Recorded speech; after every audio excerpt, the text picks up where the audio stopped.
가장 크고 천년의 역사를 가지고 있는 나라가 로마입니다. 그 위대한 이 로마 제국, 그 강한 로마 제국이 멸망하게 되어지는데 그 중에 하나가 그 중에 이유 중에 하나가 이 가족 제도의 붕괴였습니다. 특히 가정 교육의 이 쇠퇴에 있었다라고 볼 수가 있습니다. 천년의 역사 이 로마가 가정이 똑바로 세워지지 않음으로 인하여서 무너졌다라고 해도 과언이 아닙니다. 반면에 소수민족 국가였고 약소 국가로서 나라까지 빼앗겨서 2500년 동안 전 세계에 흩어져서 온갖 이 박해를 다 받으면서도 그 민족을 지켜내고 끝내 다시 나라를 세운 민족이 있지요. 유대민족, 바로 이스라엘입니다. 그런데 이 유대민족 이스라엘의 힘은 바로 그들이 끝까지 이 나라를 잃어버리지 아니하고, 나라를 잃어버렸지만 그 나라에 대한 정체성을 잃어버리지 아니하고 다시 2500년 만에 그 나라를 세울 수 있었던 그 힘이 어디에 있었느냐? 바로 가정이었습니다. 가정 안에서 그들이 가지고 있는 이 신앙을 계속해서 교육하고 전수했기 때문에 2500년이라고 하는 세월이 지났지만 다시 그 땅에 나라를 세운 아주 대단한 민족이라고 볼 수가 있습니다. 이 아동 심리학자 이 테일러라고 하는 사람이 이 조사했는데 아동의 성격 형성에 이 영향을 미친 것 중에서 92%가 가정의 영향으로 어린아이의 성격이 형성되어진다라고 합니다. 나머지 8%는 학교나 또 교회, 이 친구들에 의해서 그 아이의 성격이 형성되어진다라고 합니다. 이만큼 이 가정은 한 개인의 인격 형성과 더불어서 한 나라, 한 민족의 흥망성쇠의 결정적인 역할을 함으로 인하여서 인간의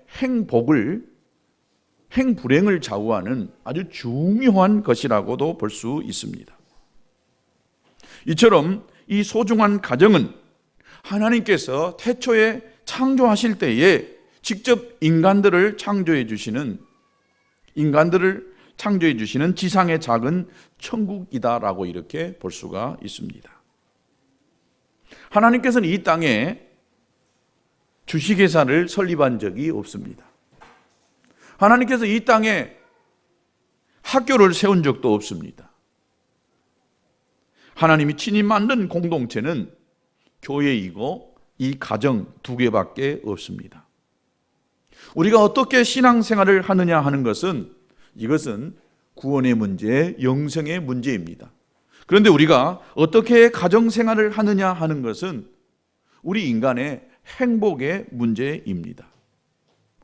행복의 열쇠를 바로 가정과 교회 안에다가 하나님께서 두었습니다. 그런데 이 교회와 가정은 그냥 시간이 지나면 아무렇게나 해서 만들어질 수가 있는 것이 아닙니다. 예수님의 이 옆구리가 터져가지고 피가 흐른 다음에 교회가 세워졌습니다. 남자의 이 옆구리를 확 찔러가지고 거기서 갈빗대 하나를 탁 치함으로 인하여서 여자를 만드시고 가정이 세워졌던 것을 봅니다. 때문에 이 가정의 중요성에 대해서는 아무리 강조해도 지나침이 없습니다. 여러분, 교회가 세워진다는 것이 무엇일까?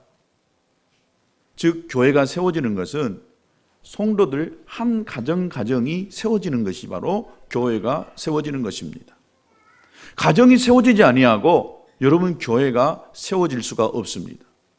가정이 세워지지 않은 상태에서 교회가 세워졌고 또 교회가 부흥하고 성장했다. 이것은 건강한 교회가 아닙니다.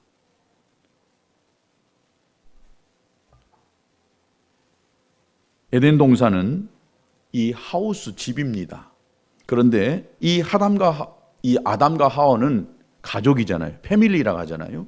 그래서 이 집, 하우스와 패밀리가 합쳐져서 홈이 됐어요. 즉 가정이 됐다라고 하는 것입니다. 이것은 태초에 완전한 이 한 가정이 만들어지는 모습을 성경이 기록하고 있습니다. 이 가정을 하나님이 지상의 천국인 에덴 동산에 창조하셨다라고 하는 것은 바로 가정 자체가 지상에 건설되어지는 지상의 천국이다라고 이렇게 볼 수가 있습니다. 여러분의 가정이 천국입니까? 지옥입니까? 여러분은 날마다 천국에서 사십니까? 지옥에서 사십니까? 뿐만 아니라 이 성경은 이 하늘의 나라, 영원한 천국도 가정의 용어, 그 가족 관계를 통해서 설명하고 있는 것을 봅니다. 우리가 믿고 있는 하나님을 뭐라고 부릅니까? 아버지라고 이렇게 부릅니다. 또 삼위 중에 한 분인 성령님을 우리가 모성적인 그런 분으로 이렇게 이해하고 그렇게 받아들이고 있습니다. 또 예수님을 우리는 하나님의 아들이다라고 하는 이런 표현을 씁니다. 성도들을 가르쳐서 우리는 하나님의 자녀다라고 이런 말을 쓰지요.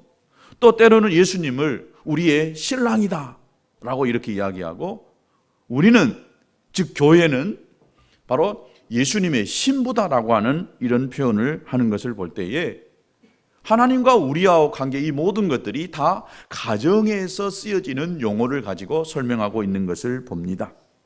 이와 같이 성경이 이 천국을 가정적인 모습으로 표현하고 있는 것은 바로 가정이 지상에 있는 것 중에서 가장 천국과 같은 천국의 모습을 드러내고 있는 공동체다라고 하는 것을 설명하고 있는 것입니다. 이러한 지상의 작은 천국, 이 가정을 아름답게 건설한다라고 하는 것은 인생에 바로 승패, 행복의 승패가 달려있는 것이다라고 볼 수가 있습니다. 즉 가정이 잘 세워지면 여러분 행복해지고 또 성공할 수 있는 가장 밑거름이 되는 것입니다. 그러나 가정이 세워지지 않는 것, 즉 이것이 우리 행복을 잃어버리는 시작이다라고 볼 수가 있습니다. 그러므로 반드시 여러분의 가정을 지상의 천국으로 만들 수 있게 되기를 주님의 이름으로 축복합니다. 천국이 먼 곳에 있는 것이 아니라 내 마음 안에 있고 여러분의 가정 안에 천국이 있는 줄로 믿습니다. 가정을 천국과 같은 것으로 만드는 가장 중요한 요인은 무엇보다도 돈이 아니고 권세가 아니고 좋은 집이 아닙니다. 관계입니다. 이 가족 구성원들 간에 이 관계가 바로 맺어지면 그 안에서 천국이 될 수도 있고, 이 가족 간에 이 관계가 틀어지면 천국을 잃어버리고 그것이 불이 타는 불못과 같은 지옥 같은 곳이 되고 맙니다. 이 가족 관계는 크게 세 가지 관계로 되어 있습니다. 먼저 부부 관계입니다. 부부는 가족의 가장 중심이 되는 관계라고 볼 수가 있습니다. 결혼을 하면 부모 품을 떠납니다. 그래서 우리는 뭐라고 합니까? 출가한다라고 이렇게 이야기합니다. 여자만 집을 떠나는 것이 아니라 남자도 집을 떠나는 것입니다. 그런데 남자도 집을 못 떠나는 분들이 많이 있어요. 그래서 이 가족의 중심은 부부가 되어야 하는 것입니다. 부모도 자녀도 아닌 이 부부가 이 가족의 중심에 와 있어야 되는 것입니다. 그러니까 이 가족의 중요한 결정을 내리고 가장 소중한 것은 부부 안에서 이루어져야 한다는 것입니다. 어떤 사람은 중요한 문제를 결혼해서 한 가정을 이루었음에도 불구하고 부모하고 자꾸 상의합니다. 중요한 이야기를 남편에게 하는 것이 아니라 친정으로 달려가서 친정 엄마에게 이렇게 이야기하는 것을 봅니다.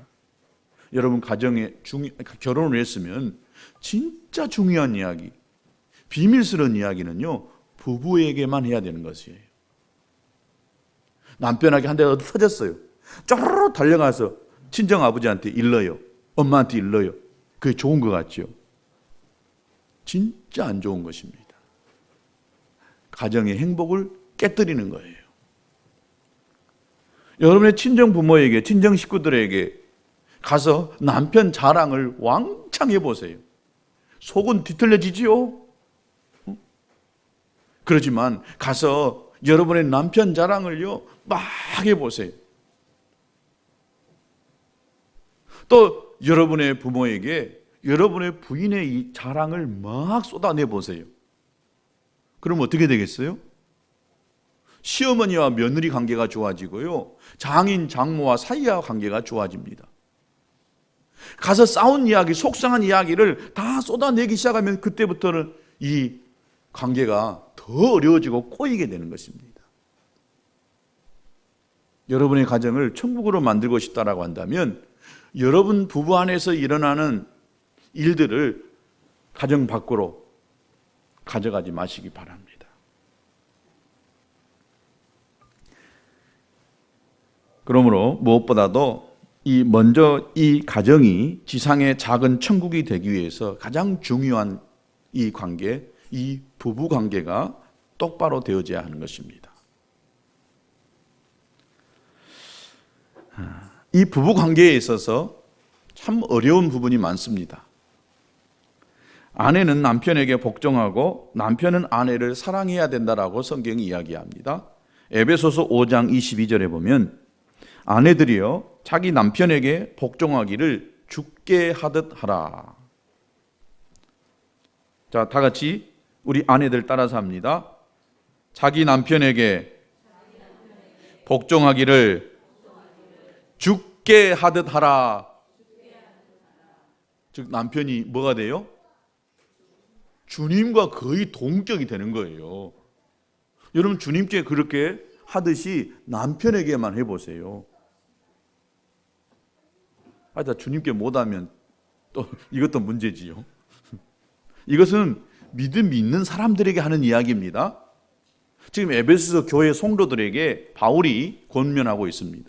믿음이 없는 사람은 주님께 하듯이 남편에게 해보면 큰일 납니다.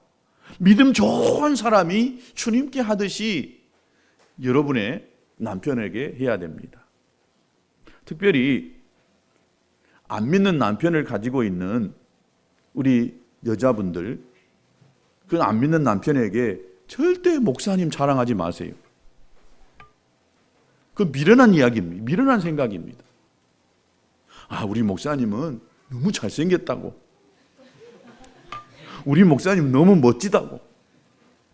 여러분 이렇게 하면 할수록 여러분의 남편의 구원은 머나 먼 이 곳이 되고 맙니다.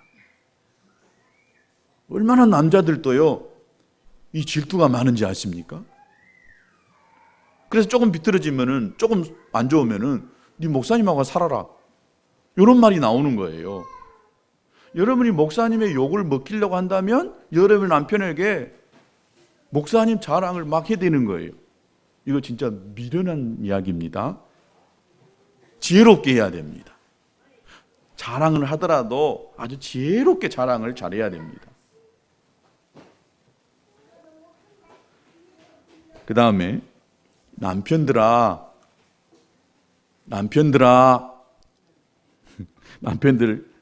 아내 사랑하기를 그리스도께서 교회를 사랑하고 위하여 자신을 주심과 같이 하라.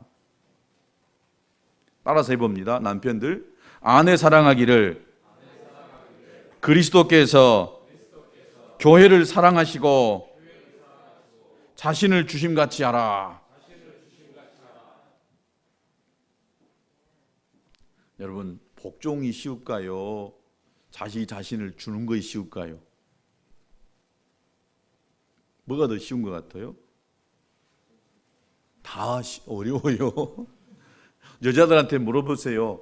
남편에게 순종하는 거 쉬워요? 어려워요? 진짜 어렵다고 이야기할 거예요. 그지요? 동의 안 하신가 보네. 여러분은 순종을 잘 하신가 보네. 죽기보다도 싫다고 아마 그렇게 이야기하시는 분들이 계실란가 모르겠습니다. 남편들이 요구하는 것이요, 이겁니다. 야, 성경에 뭐가 먼저 나와 있냐? 이 순서를 가지고 들이댑니다. 성경에 분명히 아내에게 먼저 순종하고 복종을 하겠다. 그러니까 나는 네가 순종하고 복종하는 거 보고 나서 그때 나는 널 사랑할게. 성경의 원리대로 순서대로 해야 되지 않느냐라고 이렇게 이야기하는 분들도 있습니다. 베드로전서 3장 1절에 보니까 아내된 자들아 이와 같이 자기 남편에게 순복하라. 이는 혹 도를 순종치 않는 자라도, 하나님의 뜻대로 살지 않는 자라도 말로 말미암지 않고 예수 믿으세요, 예수 믿으라고 백날 이야기해봐야 안 된다는 거예요. 그 아내의 행위로 말미암아 구원을 얻게 하려 함이라. 남편의 영혼을 구원하기 위해서 어떻게 해야 되느냐? 말보다도 행위가 뒤따라야 된다는 거예요. 남편에게 따뜻한 밥 한 끼 해주고, 남편에게 위로하고 격려해주고, 이것이 남편을 제대로 세워갈 수 있는 지름길이라는 것입니다. 또 남편 된 자들아, 베드로전서 3장 7절에 이와 같이 지식을 따라 너희 아내와 동거하라. 이 지식이라는 말은 여자를 잘 알아는 말이에요. 저도 참 잘 몰라요. 20몇 년을 살았어도 잘 모르는 것 같아요. 진짜 연구를 해야 합니다. 공부를 해야 돼요. 여자가 어떤 사람인가 공부를 해야 돼요. 그러니까 결혼하기 전에 저도 제 아내하고 같이 둘이 만나서 데이트할 기간이 잠깐 있었지만은 그때 막 성경 공부한다고 둘이 한 몸이 될지니라 라고 하는 책을 가지고 막 가서 교제하고 막 이렇게 해보기도 했어요. 그게 아는 것 같아도 살아보지 않으니까 모르겠더라고요.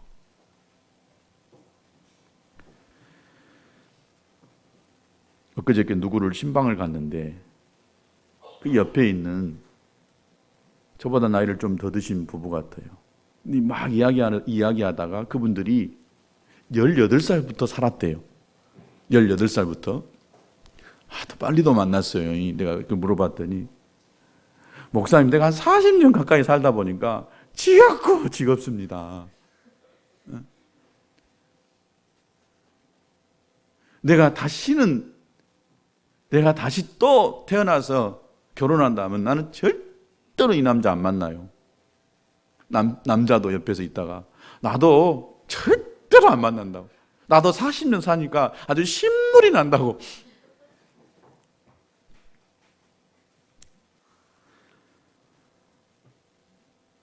남편들이 여자를 좀 알아야 됩니다.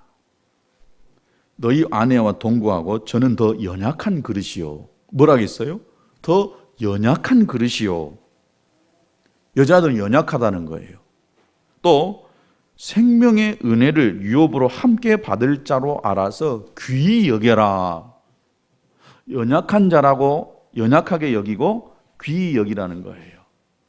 근데 나이가 50이 넘다 보면 여자들이 남자보다 더 세져요. 그러니까 누가 더 연약한지는 좀 두고 봐야 할 것 같아요.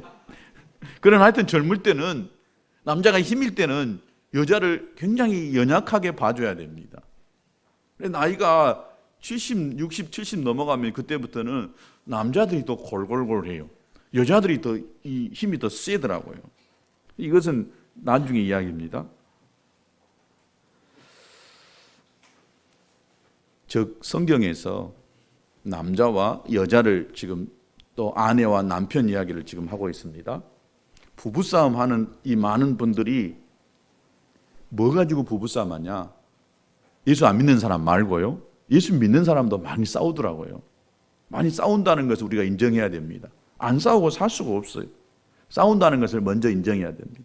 그때 성경을 좀 안다라고 하는 사람들은 거의 대부분 이 에베소서 2장하고 베드로전서 3장 가지고 들이댑니다. 아내들, 남편에게 순종해야 돼. 내가 순종한 거 보고 내가 너를 사랑할게. 참 어리석은 자입니다. 순서보다 더 중요한 것은 남자는 남자 자신의 것을 하면 되는 거예요. 여자는 여자 자신의 것을 하면 되는 것입니다. 근데 어떤 목사님도 이 순서 가지고 나한테 들이대는 사람도 있긴 있더라고요. 진짜 무식한 사람일 수도 있습니다. 우리는 꼭 서로 이 피차간에 조건 부르려고 하려고 합니다. 여러분, 사랑하면 그것이 뭐가 문제예요? 순서가 뭐가 문제예요? 내 목숨을 내놓을 수 있는 사람인데 뭐가 이것이 문제냐 이 말이지요. 사랑 안 하니까, 또 사랑 안 한다는 말은 아니지만은 하여튼 자기가 드러나기 시작하니까 그때부터 순서 따지고, 당신이 나를 사랑해 봐봐, 내가 순종 안 하는가? 여자들이 그렇게 이야기합니다. 그렇죠? 당신이 나한테 이렇게 해줘 봐봐, 내가 그렇게 안 하는가? 그러니까 제가 꼭 많이 싸운 사람 같이 잘하는 것 같아요. 저는 실은 많이 안 싸웁니다. 또 여자들이 복종하라고 하니까 요즘 여자들은요, 남존 여비 사상을 들이댑니다. 그리고 가부장적인 권위라고 생각합니다. 또 여자들을 비화한다라고 이렇게 생각하는 사람들도 있습니다. 하나님이 사람을, 남자와 여자를 지으실 때에 성을 구별했어요. 분명히 성을 구별했습니다. 각자의 성질을 다르게 만들었어요. 지난주에 이 국민일보 신문에 보니까 미국이 지금 이 동성애 결혼을 합법화시키냐 또 합법화시키지 않느냐라고 하는 것 때문에 대단한 지금 큰 이 논쟁거리가 되고 있답니다. 유럽의 열 몇 개 국가는 이미 동성애 결혼을 합법화해버렸어요. 여러분, 결혼은 우리가 생각하면은 남자와 여자가 만나서 가정을 이루는 것을 우리는 결혼이라 하잖아요. 근데 지금 이 서양에서는 요것이 깨져버렸어요. 남자와 남자가 만나서, 여자와 여자가 만나서 결혼을 할 수 있다라고 법에서 그렇게 합법화를 만들어버렸어요. 미국의 여러 주들도 이것을 합법화했는데 연방법에서 이것을 합법화할 것이냐 말 것이냐 가지고 굉장히 이제 논쟁을 하고 있습니다. 이거 머지않아 우리나라에도 이것 가지고 미국이 합법화되면 우리나라는 금방 뒤따라갑니다. 이 결혼에 대한, 가정에 대한 이 존폐의 위기가 지금 달려 있습니다. 여러분, 남자와 남자가 결혼을 해서 한 가정을 이룬다는 거, 우리는 성경적인 사고로 도대체 이해가 안 되잖아요. 그런데 이 동성애자들은 앞으로 저도 아마 이 인권법이 통과되면 설교할 때 이 말도 못 합니다. 이 말을 하면 저는 이 법에 구속됩니다. 미국의 어떤 목사님들이 어떤 주에서 요 이야기를 해가지고 이 목사님이 구속된 그런 경우도 있답니다. 예를 들어보면 이 남자는 한마디로 말하면 근육질로 만들어졌어요. 또 여자는 굉장히 부드럽게 창조됐어요. 그러니까 남자의 근육질은 87%고 여자는 54%가 근육질이 있답니다. 그러니까 남성은 힘이 있다라고 하는 것이고, 그러니까 그 힘을 가지고 지켜주고 또 보호하고 사랑을 나타내게 됩니다. 그런데 여자는 힘으로 남자를 지키고 사랑하는 것이 아니라 부드러움을 가지고 남자를 이렇게 도와주는, 그래서 자기 사랑을 그렇게 표현하는 것이 여자의 이 특성입니다. 또 감각에 있어서도 남자들은 이 시각과 후각이 굉장히 이렇게 여성보다 상대적으로 발달되어졌어요. 그러니까 이 여자들이 향수를 쫙 뿌리고 또 이 샴푸도 냄새 나는 샴푸를 딱 가지고 머리 감고 이 남자 앞을 실룩실룩하고 딱 지나가면은 남자들은 거기에 이 뿅 가고 매료가 됩니다. 반대로 또 여자들은요, 이 뭐가 발달됐냐면 청각과 촉각이 발달됐어요. 그래가지고 무엇인가 이렇게 부드러운 말, 또 만져주는 이것에 여자들이 뿅 갑니다. 조심해야 됩니다.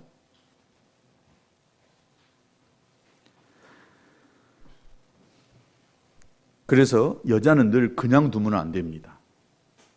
그러니까 옆에서 늘 말하도록 해줘야 되고 또 껴안아줘야 됩니다. 남자들 아셨지요? 저도 잘 못합니다. 말을 많이 해줘야 돼요. 그래야 여자들이 굉장히 기분 좋아합니다. 그리고 자주 껴안아줘야 돼요. 남자들은 여자가 껴안으면 막 싫어하거든. 싫다고. 특성입니다. 그래서 하나님께서는 이 남녀의 고유한 가치와 모습을 지닌 동등한 존재로 만들었다는 것을 알아야 됩니다. 남자가 우월하고 여자가 덜 우월하다라고 하는 이 사고 자체가 잘못된 사고입니다. 성경은 각자가 다르게 창조되어졌고 독특한 이 가치를 가지고 있다라고 이렇게 가르치고 있다는 것입니다. 이 고대 성자여 신학자인 어거스틴이 이렇게 표현했습니다. 하나님은 남자와 여자를 동등하도록 여자를 남자의 옆구리 뼈로 만들었다라고 이야기합니다. 그래서 어떤 분들은 여자를 남자의 소유물로 생각합니다. 내 옆구리 뼈로 만들었기 때문에 여자는 내 것이다라고 하는 이런 생각을 갖고 있습니다. 여러분, 남자가 셀까요? 여자가 셀까요?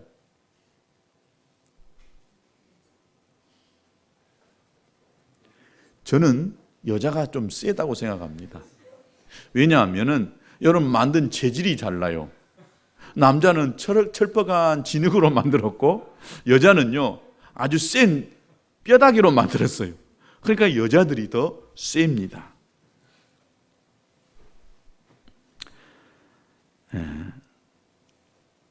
한마디로 말하면 여자는 여러분 본 차이나 알죠? 여자들이 좋아하는 본 차이나 딱 던져도 깨지지 않는 접시 같은 그릇 있잖아요. 그런 것처럼 여자는 굉장히 강합니다. 남자들은 흙으로 만들었기 때문에 던지면 와르르 무너져요. 부부가 만나면 항상 경쟁 상태에 들어가는 사람들이 있어요. 남편이 있고 아내가 있으면 둘이 여러 가지 일에 대하여서 누가 먼저인가에 대해서 서로 경쟁할 위험이 많습니다. 그러나 성경에 분명히 이야기하고 있죠. 여호와 하나님이 아담을 깊이 잠들게 하시니 잠들매 그가 그 갈빗대 하나를 취하고 살로 대신 채우시고 여호와 하나님이 아담에게서 취하신 그 갈빗대로 여자를 만드시고 그를 아담에게로 이끌어 오시니라고 이야기했습니다. 성경적으로 보면은 남자가 먼저 나고 여자가 나중에 낳습니다. 대개 어떠한 가정도 여자가 리더가 되고 남자가 따라가는 경우, 이런 경우는 그 가정이 편안하지를 않습니다. 남자가 리더고 여자가 따르는 자가 되어지면 가정이 주로 평안해집니다. 그런데 요즘은 대부분이 여자가 리더인 가정이 많더라고요. 특별한 경우 이외에는 언제나 남자가 앞서고 여자는 남자를 뒤에서 도와줘야 됩니다. 왜냐? 여자를 보세요. 돕는 배필로 만들었어요. 남자를 도와주는 배필로 만들었어요. 혹시 여러분들 중에 이 목사님도 남자다 보니까 남자를 더 높이 생각한다 이렇게 생각하려는가 모르겠습니다. 여러분, 도와주는 자가 더 낮은 자가 아니고 끌어가는 자가 더 높은 자 아닙니다. 여러분, 성경에는 섬기는 자가 큰 자라고 했어요. 여자는 돕는 배필입니다. 도와주는 자예요. 남자를 잘 도와주는 자입니다. 남자가 잘못된 길로 가면 잘못되지 못하도록 기도해주고 또 권면해주고 또 밖에서 힘을 잃어버리고 낙심해 있으면 또 위로도 해주고 에너지를 이렇게 충전받도록 해줘야 되는 것이 여자가 할 일입니다. 집에 와서 그냥 남자들이 그날에도 밖에서 지쳐왔는데 하여튼 요즘은 남자고 여자고 다 밖에서 일하니까 서로 힘을 줘야 됩니다. 이 성격이 이 내용이 좀 달라져야 됩니다. 옛날에는 여자들은 다 집에서 애기 돌보고 가정 살림을 하다 보니까 이 밖에 있는 이 남편을 위해서 에너지를 쏟아내 줘야 되고 또 위로해 줘야 되는데 요즘 여자들도 스트레스가 많잖아요. 직장 다니는 여자들 얼마나 스트레스 많아요. 그러니까요, 남자들도 위로 받으려고 하면 안 되겠더라고. 여자들도 위로해 줘야 되고요. 여자 특별히 가정 이 돌보는 일을 절대적으로 함께 해줘야 돼요. 육아나든지 또 가정 가사 일을 하는 데 있어서 이것을 여자 몫으로만 여겨지면 큰일 납니다. 지금은 가정 불화가 생겨요. 그러면 남자가 자기가 돈 열심히 많이 벌든지 그러지요. 집에서 육아하고 가사 일만 하도록 전념하도록 가서 돈을 많이 벌어다 주면 여자들이 그 일만 하고 이렇게 남편 오면 어서 오세요 하고 수고 많으셨어요. 제가 잘합니까? 누우세요 해서 그냥 막 주물러주고 또 맛있는 반찬해서 탁 이렇게 주고 이런 에너지가 있어야 되는데 이 에너지를 밖에서 다 소진하고 와버리니까 집에 들어오면은 아이 돌봐야지, 밥 해야지, 빨래 해야지, 빨래 개야지 뭐 이런 수다한 일들을 혼자 하려니까 스트레스가 더 쌓이는 거예요. 그러니 가정 안에서 웃음이 나겠어요? 안 도와주면은 짜증나고 지나다니면서 발로 톡톡톡 차잖아요. 이 인간은 와가지고 그냥 탁 누워가지고 리모컨 하나 들고 띠띠띠띠 돌려가면서 이렇게 누워져 있으면은 여자들이 지나가면서 어떻게 되겠어요? 발로 한 번씩 탁탁 차고 가거든. 설거지 하다가 아주 그릇도 한번 탁탁탁 놓고. 세상에서 성공한 사람들 보면은 어머니가 훌륭하든지 아내가 잘 도와주는 사람입니다. 남자 혼자 성공한 사람들은 없어요. 거의 대부분 여자들이요 잘 도와줄 때 어머니가 잘 도와주든 아내가 잘 도와주든 도와주는 사람이 남자가 성공을 합니다. 우리 네트워크 집회를 이렇게 할 때에 그때 어떤 이 군수님의 대접을 한번 받은 적이 있었어요. 근데 그 군수 아내가 어떻게 보니 그 목사님도 그러더라고. 진짜 군수감은 저 부인이다고. 부인을 보니까요. 아주 키도 아주 크고 말도 아주 터프하고 아주 쾌활하고 대인관계도 잘하더라고요. 우리 그 목사님도 그러고 저 군수는 여자가 만들었다고. 남자가 조금 부족해도 여자가요 부족한 남자를 채워주면은 남자는 성공합니다. 그러니까 남자가 가서 군수니까 군수 사모님 대접 받잖아요. 남자를 왕으로 만들면 여자는 왕비가 되는 거예요. 남자를 하인으로 만들면 하인 마누라가 되는 거예요. 내가 누구가 되느냐는 여자가 왕비가 될 수도 있고 천한 종의 부인이 될 수가 있다는 거예요. 남편과 아내의 관계는 이 머리와 지체의 관계와도 같습니다. 골로새서 2장 19절에 보니까 머리를 붙들지 아니하는지라 온 몸이 머리로 말미암아 마디와 힘줄로 공급함을 얻고 연합하여 하나님이 자라게 하심으로 자라느니라. 또 골로새서 3장 18절과 19절에 보니까 아내들아 남편에게 복종하라 이는 주 안에서 마땅하니라 남편들아 아내 사랑하며 괴롭게 하지 말라. 여러분 이 말씀이 언제 주어졌냐면 2000년 전에 주어졌어요. 또 믿지 않은 사람들이 아니라 믿는 사람에게 이 말씀이 증거되어졌어요. 그렇다고 한다면 여러분 2000년 전이나 오늘이나 별반 다를 것이 없다는 거예요. 왜 굳이 바울이 이 골로새 교회들에게 에베소 교회에게 또 베드로가 또 굳이 이렇게 편지를 써가지고 아내들이 남편에게 순종하라고 남편은 아내를 사랑할 때에 그리스도께서 교회를 사랑한 같이 하라고 이렇게 권면했을까요? 그때나 지금이나 별반 인간사 크게 다를 바 없다고 이렇게 여길 수 있는 말씀이라고 볼 수 있습니다. 여러분 행복한 부부가 되기 위해서 우리는 노력해야 됩니다. 어떤 노력을 해야 되느냐? 이 모든 부부는 행복을 목표로 서로 보조를 맞추어야 합니다. 부부는 이제 함께 살기 때문에 항상 상대를 의식하고 보조를 맞춰야 돼요. 혼자 사는 사람이 아니기 때문에 이 자기 생각대로 자기 생활 리듬대로만 행동하다 보면 반드시 어느 한쪽이 틀어지기 시작합니다. 깨지기 시작합니다. 그러나 이제 부부로 함께 살면 자기 혼자가 아니라 함께 사는 것으로 서로를 의식하고 보조를 맞춰야 합니다. 잠언 17장 1절에 보니까 마른 떡 한 조각만 있어도 화목하는 것이 육선이 집에 가득하고 다투는 것보다 낫다. 아무리 좋은 집에서 좋은 음식 먹고 살아도 다투면 그게 무슨 행복이겠어요? 떡 한 조각 놓고도 서로를 위해서 기도해주고 사랑하고 위로하는 이런 부부가 훨씬 더 행복하고 좋다는 거예요. 빌립보서 2장 2절에도 마음을 같이하여 같은 사랑을 가지고 뜻을 합하며 한 마음을 품어라. 데살로니가 전서 5장 13절에도 저의 역사로 말미암아 사랑 안에서 가장 귀히 여기며 너희끼리 화목하라. 서로 귀하게 여기고 너희끼리 화목하라는 것입니다. 서로 다른 사람이 만나 부부가 되어져서 한 마음을 가지고 화목한 가정을 만들기 위해서는 서로 굉장한 노력을 해야 됩니다. 먼저 상대의 있는 모습 그대로를 받아들이는 훈련이 좀 필요합니다.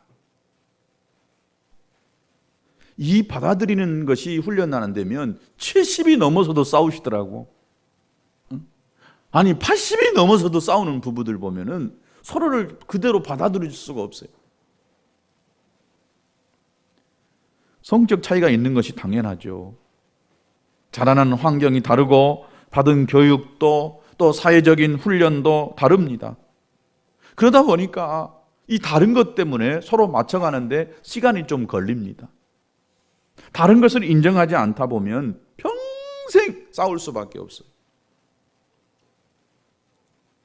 또 일을 할 때 남자는 목표 지향적입니다. 업적과 결과를 중요시 여깁니다. 그래서 어쨌단 말이냐? 근데 여자는 결과보다도 그 과정을 막 말하고 싶은 거예요. 그래서 어째? 그래서 뭐 어쩌단 말이요. 남자는 보통 일하기 하거든요. 근데 여자들은 막 오늘 일하기 별것도 아니에요. 근데 끝에 보면은 별것도 아닌데 그 막 되어지는 과정을 막 이야기하려고 하는 거지.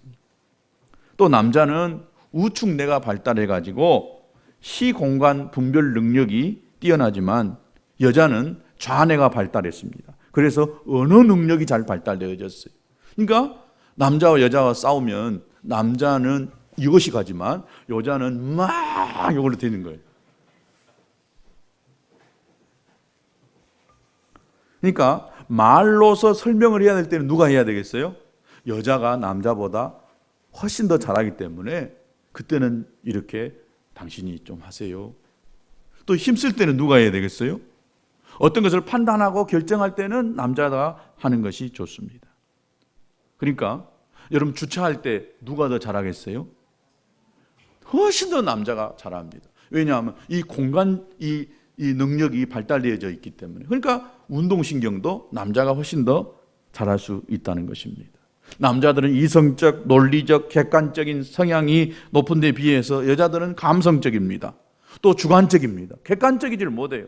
오로지 나는 이것이니까 내 기분이 나쁘다 이 말이에요.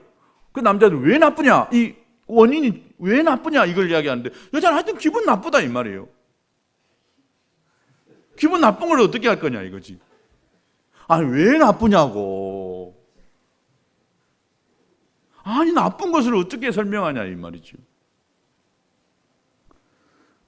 여러분 다음과 같은 이 부부 십계명이 있습니다. 첫 번째, 두 사람이 동시에 화를 내지 말라는 거예요. 한 사람이 화를 냈으면 반드시 한 사람은 지금 화를 내지 않고 참아 기다리는 거예요. 여러분 화산이 함께 폭발해 보세요. 큰일 납니다. 한쪽 폭발할 때 한쪽에서는요 찬물을 갖다가 자꾸 끼얹어 줘야 됩니다. 두 번째, 집에 불이 났을 때 빼고는 고함을 지르지 말라는 거예요. 고함 지르지 마라. 막 화를 버럭버럭 내는 요즘 여자들도 막 고함 지르는 사람들도 있더라고요. 하여튼 집이 불이 났을 때 빼고는 고함을 지르지 말라는 거예요. 세 번째, 눈으로 허물을 보지 말고 입으로 상대의 실수를 말하지 말라는 거예요. 네 번째, 아내나 남편을 다른 사람과 비교하지 말라. 부부가 서로 다른 사람과 비교하면 자존심에 심한 심한 상처를 받게 됩니다. 누구는 어쩌더라, 누구 만나는 어쩌더라, 누구 남편은 어쩌더라. 다섯째, 서로의 아픈 곳을 찌르거나 상대의 부모와 형제를 비판하지 말라는 거예요. 여섯째, 분이 나도 해가 지도록 품지 말고 분을 품고 잠자리에 들지 않도록 해야 된다는 것입니다. 일곱 번째, 처음 사랑을 잊지 말고 상대의 친절한 것을 찾으라고 하는 것입니다. 부부가 처음 연애할 때의 사랑을 계속하기라고 하는 것은 진짜 어렵습니다. 그러나 이 처음 사랑할 때처럼 상대를 늘 칭찬하고 장점을 찾아 격려를 해주려고 노력해야 됩니다. 안 되니까 노력해야 됩니다. 여덟 번째, 부부간에 속이거나 거짓말을 하지 말라고 하는 것입니다. 여기다 한 가지 더 붙인다면 부부간에 딴 주머니 차지 말라는 거예요. 비상금이라는 것이 없지 않을 수는 없겠지만, 그러나 가능하면 이 재정도 부부가 함께 공동으로 이렇게 관리하고 운행하는 게 좋습니다. 요즘은 이 남편, 이 아내 주머니가 각자 다 다른 것 같더라고요. 아홉 번째, 자존심을 버리고 먼저 회개하라는 것입니다. 이거 참 힘듭니다. 즉 회개하라는 것은 내 잘못을 구하라는 거예요. 특별히 여자들은 이 굉장히 셉니다. 그러니까 여자들이 남편에게 잘못했습니다, 여보 미안해, 이런 말을 잘 못합니다. 그죠? 오히려 남자들이 더 잘합니다. 저를 봐도 그러더라고요. 그런데 이게 너나 할 것 없이 먼저 싸웠으면 자존심을 버리고 먼저 손 내밀라는 것입니다.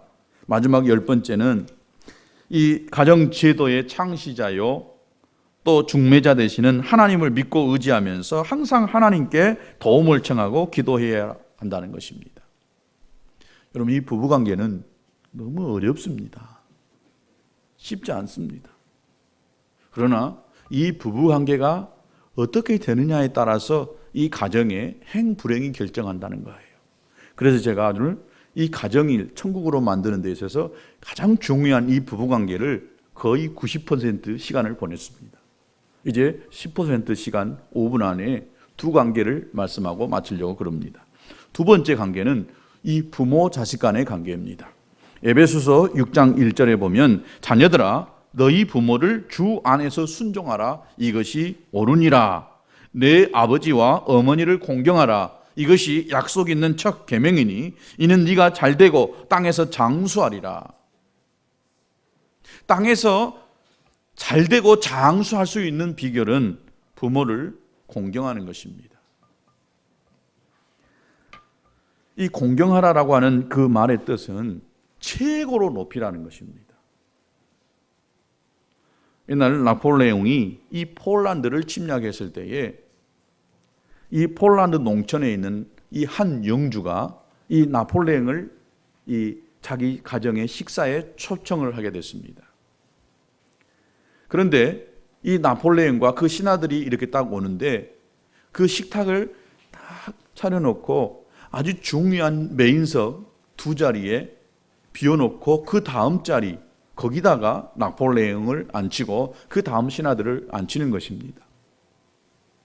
나폴레옹 신하들이 이것을 보고 굉장히 분노했습니다.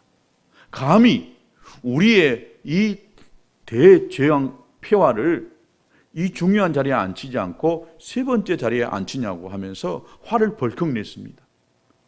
그때에 이 영주가 그 신하에게 이렇게 이야기했습니다. 우리 집에서 가장 중요한 사람은 우리 아버지 어머니입니다. 그래서 이 자리는 우리 아버지 어머니 자리입니다 라고 하면서 당당하게 이야기할 때에 그 나폴레옹이 그 영주의 이 효심을 보고 그냥 그것을 그대로 넘겼다는 말이 있습니다. 이게 꼭 옳으냐 그릇됐냐라고 하는 이 말은 둘째 문제고, 이 영주가 그렇게 이 부모를 귀하게 여겼고 소중하게 여겼다라고 하는 것을 알 수 있습니다. 이 공경한다는 것은 높이는 거예요. 부모가 좀 못 배우고 못나고 그랬어도요, 무시하거나 깔보지 말고 높여야 된다는 거예요. 높일 수만 있다면 여러분 나머지 모든 것들은 부모를 위해서 다 하게 되어 있는 것입니다. 마지막 세 번째, 이 가정이 지상의 작은 천국이 되기 위해서 이 부모 자식과의 관계입니다. 에베소 6장 4절에 보니까 또 아비들아 너희 자녀를 노엽게 하지 말고 오직 주의 교양과 훈계로 양육하라. 먼저는 노엽게 하지 말라라고 했는데 이 세번역 성경에는 뭐라고 번역이 됐냐면은 자녀의 마음에 상처를 입히지 말라 그랬어요. 자녀를 화나게 하는 것, 이것은 자녀에게 상처를 주는 것입니다. 여러분, 이 상처가 어디서부터 온 줄 아십니까? 다른 데서 받는 게 아니에요. 부모, 형제로부터 상처를 받는 것입니다. 이 자녀 교육에 가장 중요한 것이 뭐냐면 부부, 엄마, 아빠가 행복하게 사는 거예요. 다른 거 없어요. 아이가 발랄하고요, 아이가 굉장히 자기 표현을 잘하는 이 아이들은 엄마, 아빠가 행복하게 사는 사람입니다. 뭐 이렇게 저렇게요, 아이들에게 이런 교육 저런 교육 막 시키려고 합니다만은 엄마 아빠가 둘이요 보는 데서 맨날 뽀뽀하고 껴안아주고 막 사랑하고 그런 아이들 봐보세요. 나중에 보면은요 부부관계도 잘합니다. 대인관계도 잘합니다. 맨날 앉으면 치고받고 싸우고 인연전연 하면서 이렇게 하는 집 봐보세요. 자연히 그 아이도요 나가서요 이거 합니다. 다른 친구들 팹니다. 싸웁니다. 보고 자란 것이 그거기 때문에. 그래서 제가 또 이야기한 것은 가정의 천국에서 가장 중요한 것은 이 부부가 화목하게 지낸 것입니다. 이거 이상 좋은 교육 없습니다. 아무리 많은 것을 줘도요 엄마 아빠가 싸우는 것을 보면 아이들이 불안합니다. 안절부절입니다. 그리고 그 아이에게 물어보면 우리 엄마 아빠가 안 싸우면 좋겠다라고 하는 이 생각을 이야기합니다. 마음에 상처를 주는 것은 부부싸움입니다. 또 이 자녀들의 감정에 무관심하거나 등한시하는 것, 이것이 이 자녀를 노엽게 하는 것입니다. 자녀가 지금 어떤 자기 감정을 막 표현해야 되는데 됐어, 그만해. 이것은 이 자녀의 감정을 무시해버리는 것입니다. 여기 교양과 훈계로 양육하라고 했는데 이 교양은 뭐냐면은 영어 성경의 뜻을 보면은 행동을 통한 훈련입니다. 훈계는 말을 통한 훈련이에요. 그러니까 말과 행동이 일치해서 말로 행동으로 제대로 가르치라는 거예요. 올바른 교육이라고 하는 것이 30%가 이 지력을 바탕으로 되어진 것이라고 한다면 이 70%가 이 심력을 키우는 것, 이 마음을 제대로 교육시키는 것이 바로 이 자녀에 대한 올바른 교육이라고 볼 수가 있습니다. 여러분 가정을 행복하게 만들고 싶다라고 한다면 부부가 화목하게 지내십시오. 그리고 여러분의 부모를 공경하시기 바랍니다. 그리고 자녀를 상처 입히지 마시고 교양과 훈계로, 즉 말과 행동으로 하나님의 말씀을 제대로 가르쳐서 예배하는 자로 세우시면 여러분의 가정이 행복하게 될 줄로 믿습니다. 우리 오늘 찬송